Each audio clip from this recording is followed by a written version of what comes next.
Bonjour la magie, on se retrouve pour une toute nouvelle vidéo. Alors ça fait très longtemps que je n'ai pas tourné, donc je suis désolé, il y a eu des imprévus. Donc pour me rattraper, on va commencer avec une superbe routine que j'ai créée moi-même. Donc j'espère qu'elle vous plaira. Et on va passer tout de suite au tour. C'est parti.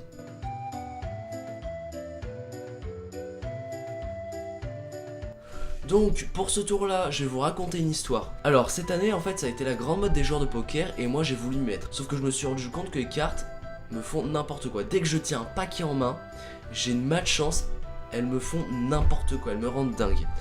Par exemple, dans une main de poker, la meilleure carte, c'est l'As. Bon, moi, j'avais un carré droit. Mais c'est dans une main de poker, c'est une combinaison très forte. Donc, j'avais 4 rois. Et en fait, ces 4 rois là, je m'apercevais que si j'en retournais un, comme ceci, et que je secouais le jeu, il pouvait se retourner. Donc ce roi là, c'est le roi de cœur. Du coup, quand j'avais dans ma main ces 4 cartes là, ce que je comprenais pas, c'est qu'il y avait justement ce roi de cœur qui était assez bizarre. Parce qu'en fait, j'ai voulu examiner, il avait retourné tout le jeu. Donc là, je comprenais pas, je me disais, mais c'est pas normal. Et en fait, quand je passais le roi de cœur dans le jeu, il pouvait retourner des rois. Donc là, c'était le roi de trèfle. Je secoue le jeu. Là, c'est le roi de carreau. Donc là, je comprenais pas. Je me disais, c'est pas normal, il y a un souci. Mon adversaire voyait qu'il y avait des cartes qui se retournaient. Du coup, je mets le roi de cœur, le roi de carreau face en bas. Il n'y a rien à faire. Il y a un nouveau roi qui se retourne. Donc là, je comprenais vraiment pas. Mon adversaire voyait qu'il y avait des cartes qui se retournaient. C'était vraiment problématique. Du coup, je me suis dit, bon, on va retourner le roi de cœur. Peut-être que c'est le fait qu'il soit retourné comme les autres. Mais, comme je vous l'ai dit, il retourne tous les rois. C'est le roi leader en fait. Du coup, je vais écarter le roi de cœur. Je vais le mettre de côté. Mais en fait, ces 4 rois sont liés. Parce qu'en fait, dès qu'on les sépare, il revient. Le roi de cœur est toujours là. Parce que ça, c'est que son fantôme. La carte est toujours là. Et à peine on passe les 4 rois au-dessus, qui peuvent changer de couleur. Donc là, messieurs, dames, je comprenais vraiment pas. J'étais perturbé. Mon adversaire, on peut pas bluffer avec des cartes qui changent de couleur. Du coup, je me suis dit, bon, c'est peut-être une erreur d'imprimerie, on ira voir à l'usine.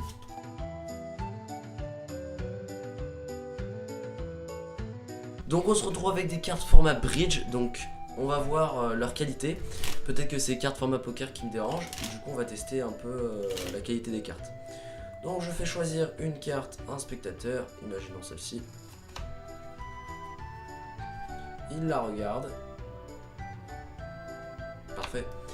Et nous la perdons dans le jeu. Aucune manipulation, la carte est bien sûr perdue dans le jeu.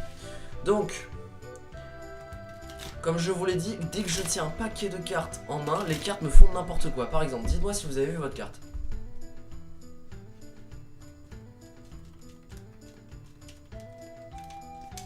Vous l'avez vu? Non mais c'est hallucinant.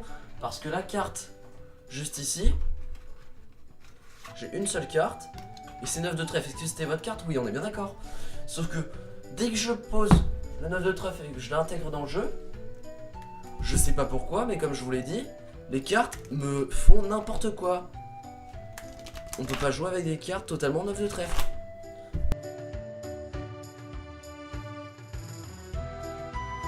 Donc, en plus des duplications de cartes, des changements de couleur, en plus il y a des téléportations de cartes. Par exemple, ici j'ai pris quelques cartes rouges. Et ici j'ai sélectionné 4 as de couleur bleue pour bien distinguer.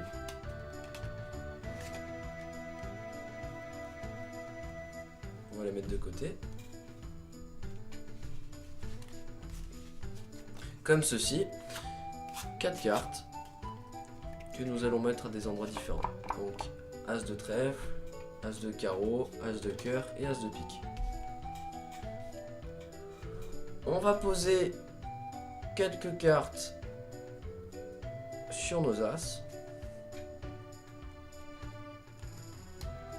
Comme ceci. Donc moi, dans ma main, j'avais les 4 as, donc j'étais super content. Sauf que, à ma table, il y avait un maître tricheur. Il volait les cartes des adversaires. Moi je le savais pas. Donc moi j'avais mon carré d'as. Et j'avais pris mon as en fait. Et quand j'avais intégré dans le jeu, je m'étais aperçu qu'il y avait un as qui s'était téléporté, évidemment, dans la main de mon adversaire. Donc là j'étais vraiment énervé, il me restait plus qu'une paire, c'était hallucinant. Je prends le deuxième as, je l'intègre dans le jeu, une secousse, et il n'y a rien à faire, il me vole un deuxième as. Donc là je comprends vraiment pas, je me dis c'est pas possible.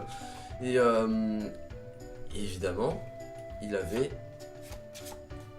un troisième as dans le jeu. Du coup, pour être sûr, la carte, je ne la perds pas de vue. Et il n'y a rien à faire, elle part sous mes yeux d'un seul coup. Donc là je comprenais vraiment pas. J'ai beau essayer de bluffer, rien à faire. Il m'a sorti mes 4 as et j'étais vraiment bouche bée, je ne pouvais rien faire.